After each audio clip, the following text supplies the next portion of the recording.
le texte étant justifié sauf la dernière ligne, c'est-à-dire qu'il colle de chaque côté de la colonne sauf la dernière ligne qui est alignée à gauche, comme vous le voyez, la dernière ligne de chaque paragraphe. Et il est possible que pour arriver à bien justifier, InDesign ait dû, déjà on sait qu'il a dû modifier l'espacement entre chaque mot, il a également modifié l'espacement entre chaque lettre de chaque mot, il a également éventuellement écrasé certaines lettres dans un sens ou l'autre, ou les élargir un peu. Mais en plus de ça, pour arriver à justifier que ça ait l'air correct, il a fait de la césure, de la coupure de mots. Alors, la césure, c'est bien, pourquoi pas, mais il ne faudrait pas qu'il y en ait sur deux lignes qui se suivent de la césure, de la coupure de mots, ce serait foireux. Une coupure de mots de temps en temps, ça va, mais plusieurs coupures de mots qui se suivent sur plusieurs lignes qui se suivent, c'est foireux, et donc on va aller empêcher que ça puisse arriver. Alors, tout le texte utilise un style de paragraphe qui s'appelle, alors on va aller dans le menu texte, style de paragraphe, donc en anglais, menu type, paragraph styles. Dans la palette paragraphe, dans la palette des styles de paragraphe, vous allez vérifier ça. Si vous prenez l'outil texte et vous cliquez dans un paragraphe, on vous indique qu'il utilise le style qui s'appelle corps du texte, entre parenthèses body. Corps du texte, c'est donc le texte qu'on rencontre le plus souvent dans le magazine, dans la publication. Et body, c'est juste la version anglaise, c'est comme ça qu'on appelle le body text, c'est le texte principal en quelque sorte. Si vous cliquez à différents endroits, parce que les styles de paragraphe, ça s'applique par paragraphe, vous vérifiez que pour chaque paragraphe, on a bien le style corps du texte body, ça a l'air correct. Et vous n'allez pas le faire pour tous les paragraphes. Juste vérifier comme ça un tout petit peu. Alors, si vous mettez le curseur texte quelque part dans le flux du texte et que vous faites un CTRL A sur le PC, Command A sur le Mac, ça sélectionne tout, y compris les images qui sont dans le flux du texte. Elles se reposent sur un paragraphe, et ce paragraphe, il a un style spécial, rien que pour lui. C'est un style de paragraphe qui s'appelle image dans le flux. Donc on a affaire à des images qui reposent, elles sont posées sur un paragraphe qui est dans le flux du texte. Dans le bloc texte, il y a un paragraphe qui s'appelle image dans le flux et une image a été collée sur ce paragraphe. Vous voyez que les images passent en négatif, elles sont sélectionnées. Et du coup, qu'est-ce qui se passe? Eh bien, il n'y a plus aucun style qui est mis en surbrillance, il n'y a plus aucun style bleuté dans la palette style de paragraphe parce que vous avez différents styles qui sont sélectionnés du coup. Il y a, voilà, ça ne sait pas vous indiquer un style ou l'autre. C'est tout à fait normal, donc voilà. Alors, j'en reviens à l'histoire de la césure. Donc ici, je clique à côté de tout avec la flèche noire, rien n'est sélectionné. Barre d'espacement, j'arrive à bouger les pages dans la fenêtre, on est d'accord.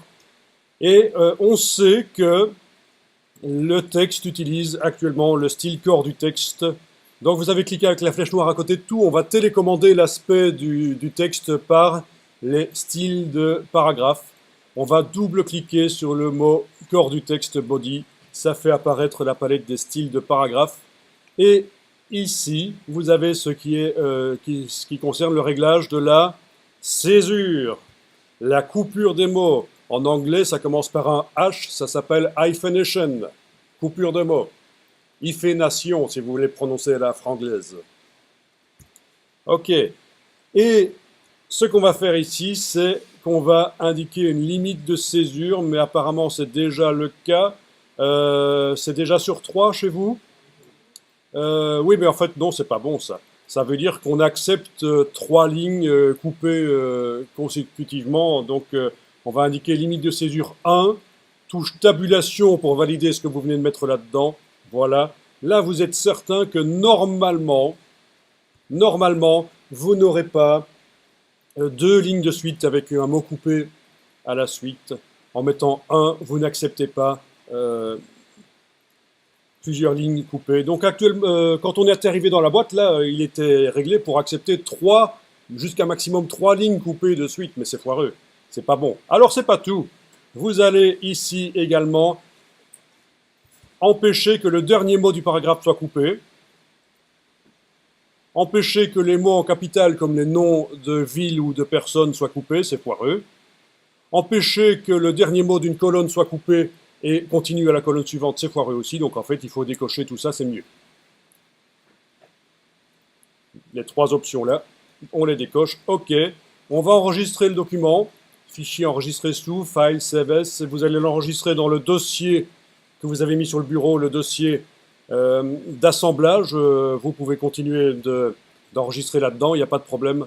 À un certain moment, il faudra, quand on aura terminé de bosser sur ce document, normalement, il faudra enregistrer le document, le dernier qu'on aura créé aujourd'hui, l'enregistrer en tant que dossier d'assemblage en faisant File, Package, menu fichier, assemblage, et l'enregistrer ailleurs, en dehors du dossier d'assemblage que je vous ai fourni ici, bien sûr.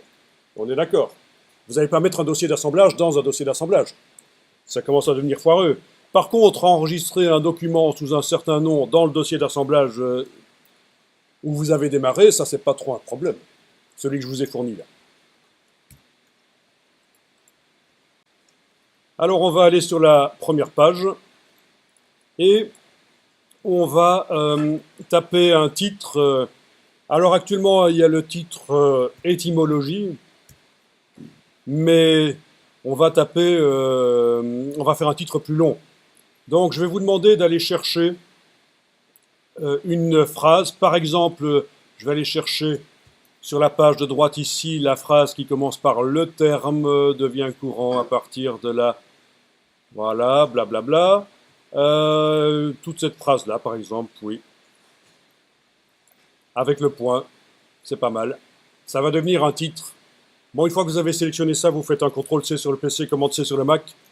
Et on revient sur la première page. Alors attention, on est en train de travailler un texte avec l'outil texte qui est activé, vous voyez. Si vous voulez bouger les pages dans la fenêtre, il faut utiliser absolument la touche Alt et non plus la touche barre d'espacement. Parce que vous êtes en train de travailler du texte et la barre d'espacement, ça sert à mettre des espaces. Donc c'est la touche Alt qui va vous servir à bouger les pages dans la fenêtre. Toujours Alt roulette pour zoomer en avant, en arrière, mais Alt pour bouger les pages dans la fenêtre. Alors on va aller sélectionner tout le mot étymologie avec sa balise de fin de paragraphe. Non, erreur de ma part. Sans la balise de fin de paragraphe dans ce cas-ci, parce qu'on veut la garder.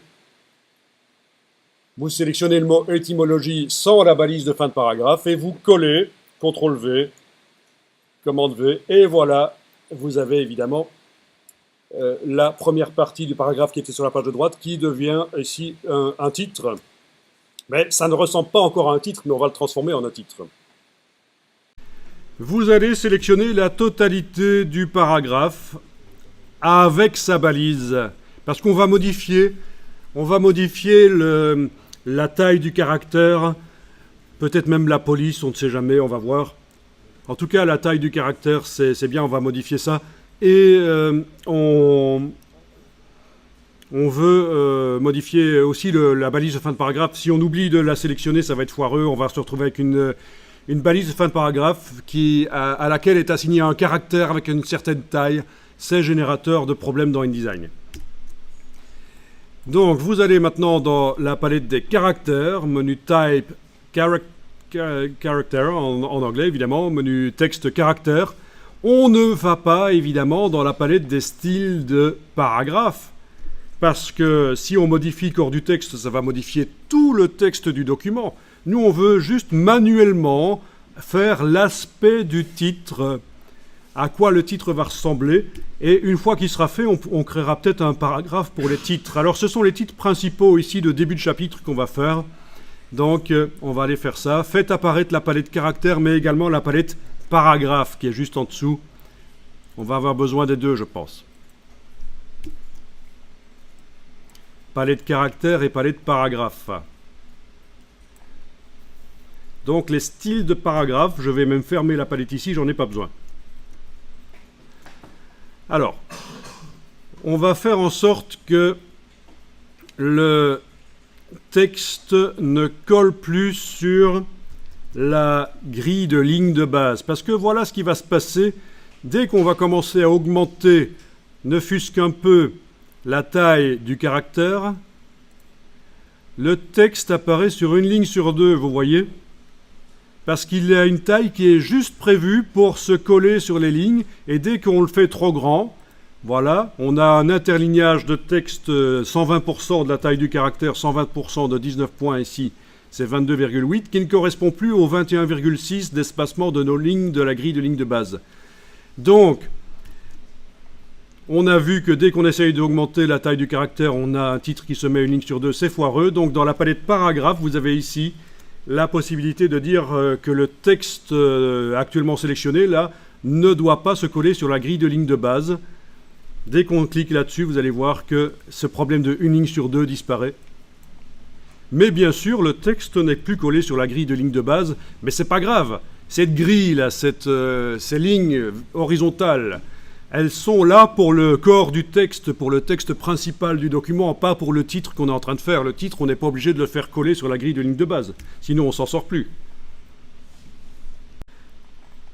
Alors on va retourner ici dedans et on va augmenter. Donc on va modifier la taille du caractère par la palette caractère. Vous allez pouvoir augmenter ça. Essayez avec la touche majuscule enfoncée, la touche Shift. Comme ça, vous voyez que ça va plus vite quand on clique à cet endroit-là. On passe directement de 30 à 40, etc. Voilà. Bon, ça c'est le titre. Haha. Alors, on va peut-être quand même diminuer l'interlignage. Actuellement, on est à 48. Quand on est à 40, on est à 48. Bon, c'était peut-être un peu trop. Je vais peut-être indiquer 44, touche tabulation. Donc là, ce n'est plus indiqué entre parenthèses parce que ce n'est pas issu d'un calcul de InDesign, les 120% de la taille du caractère. C'est moi qui ai décidé de faire 44 points au lieu de 48 quand j'ai un caractère de 40 ici.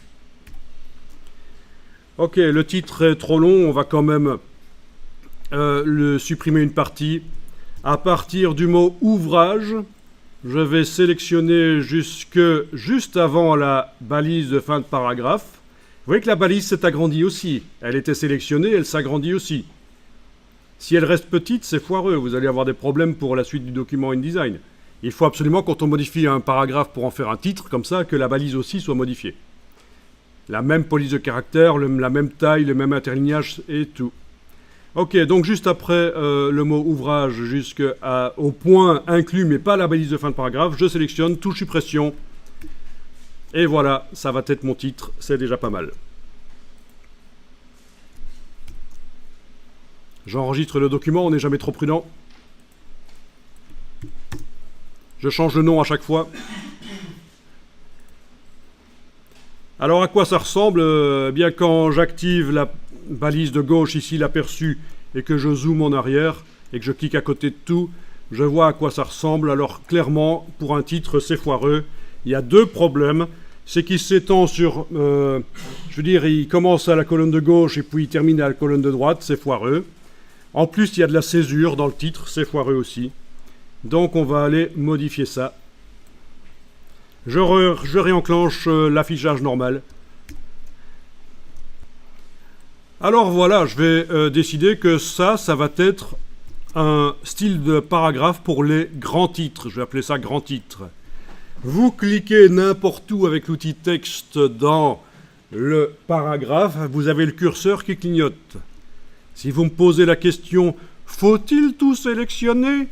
Que nenni, vous cliquez n'importe où dans le paragraphe, vous avez le curseur et InDesign sait que vous êtes en train de modifier ce paragraphe. Vous allez dans la palette style de paragraphe. On va fermer la palette caractère et la palette paragraphe pour l'instant. On va dans la palette style de paragraphe. Enfin, pour l'instant même. On va continuer en travaillant dans le style, ce sera mieux. Donc, menu Type, Paragraph Style, menu Texte, style de paragraphe. On voit que le style actuellement de ce paragraphe, c'est corps du texte, body, mais modifié. Il y a un petit signe plus qui indique, tiens, il y a eu des changements. D'ailleurs, si on survole, on a un petit infobulle qui nous indique ce qui a changé par rapport au style. Donc, on a un corps à 40 points, interligne 44, alignement sur la grille, c'est 100. Sans alignement sur la grille, tiens, c'est en anglais, c'est marrant. Ils ont oublié de traduire ce brol. Ok, dans la version française. Donc, ben oui, il n'y a pas de problème, c'est tout à fait logique. Alors, au départ de ce paragraphe dans lequel vous avez mis le curseur qui clignote, vous allez faire un style. Vous allez dans le menu de la palette style de paragraphe, jusque nouveau style de paragraphe.